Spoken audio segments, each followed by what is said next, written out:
Assalamualaikum warahmatullahi wabarakatuh.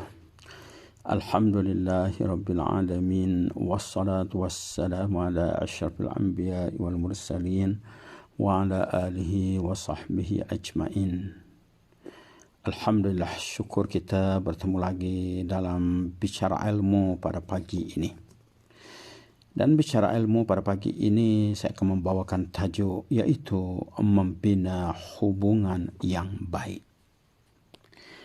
Kita selalu mendengar kata-kata apabila kita ingin orang baik dengan kita, kita hendaklah lebih dahulu berbaik-baik dengan orang.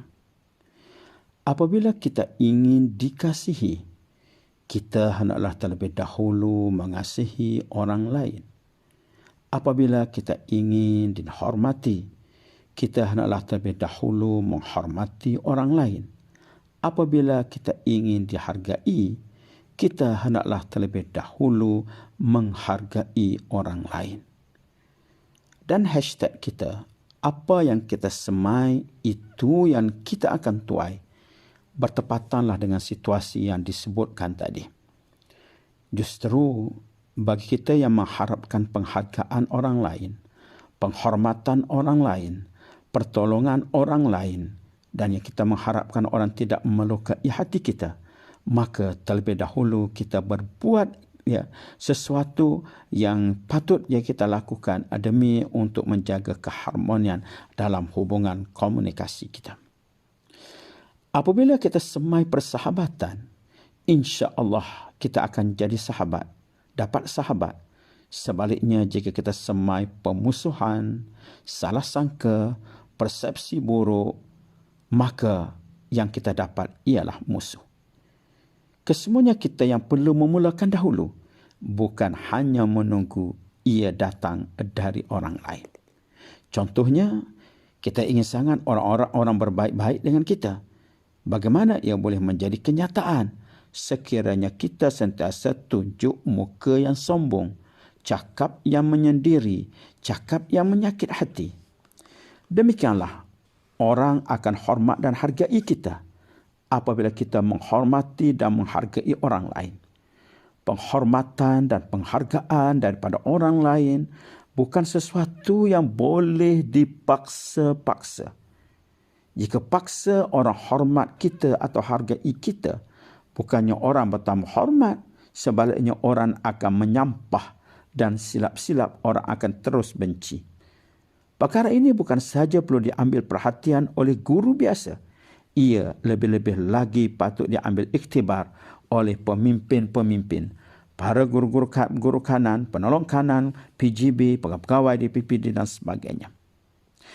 Dan saya teringat ada satu kisah bagaimana seorang guru yang tak bertegur sapa dengan seorang pembantu takbir di bawah pimpinannya di sekolahnya selama 3 tahun.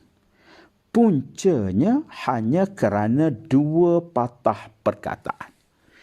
Yang saya nak fokuskan sekarang ialah hubungan yang baik berlangsung berjuta patah perkataan yang baik-baik.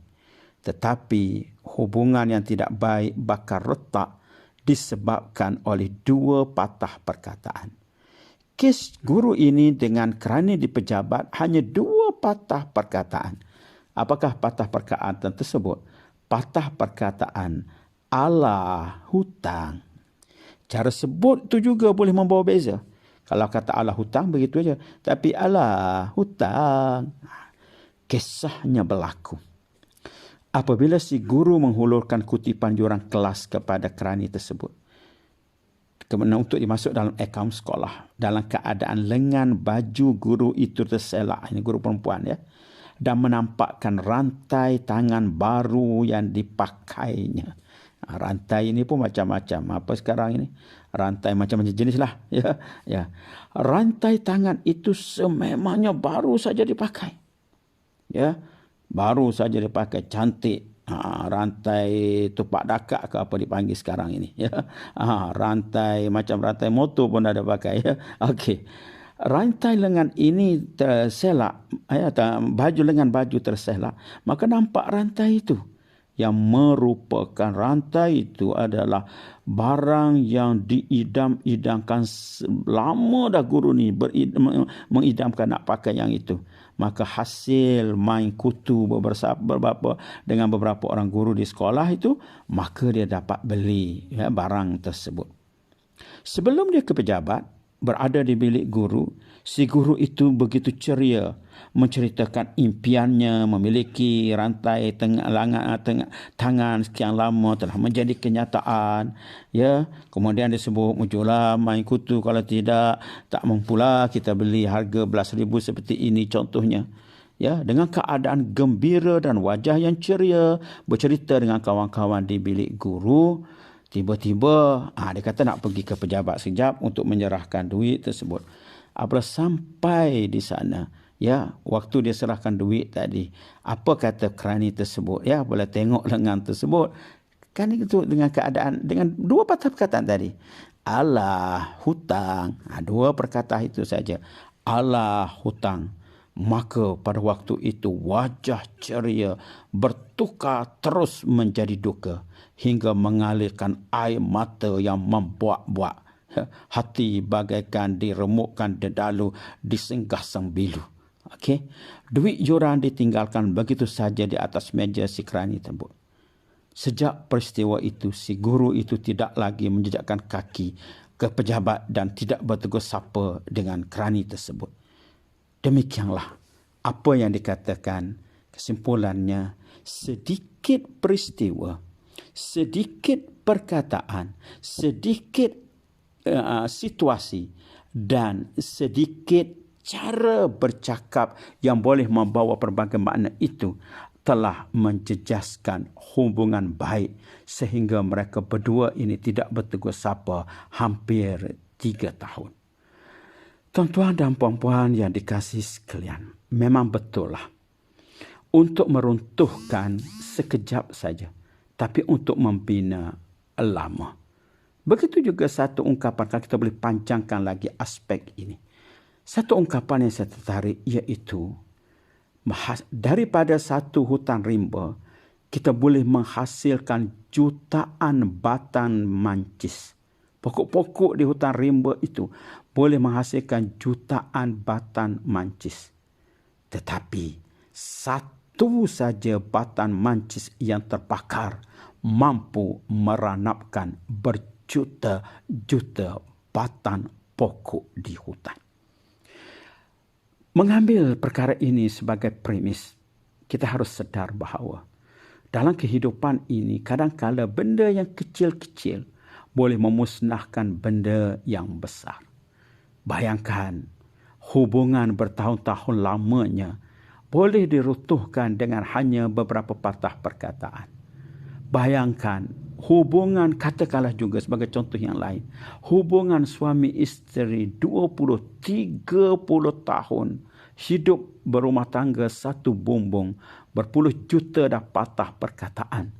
Tetapi dia boleh diruntuhkan secara syarak, iaitu dengan perkataan cerai, cerai. Apabila lafaz itu dikeluarkan, maka runtuhlah rumah tangga tersebut. Walaupun perkataan itu disebut tak sampai pun 5 saat. Jadi mengambil kepada perkara inilah, kita harus berhati-hati.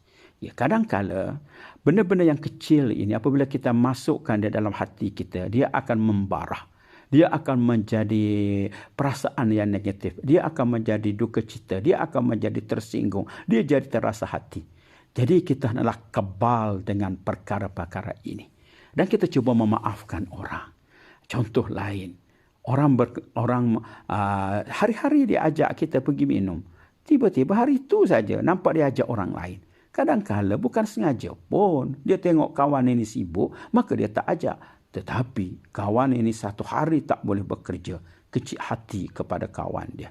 Jadi saya nak ingatkan pada diri saya dan tuan-tuan sekalian, janganlah kita mudah kecil hati. Dahlah hati kita yang kecil, ya. Kemudian dikecilkan lagi hati. Jangan jadi macam itu.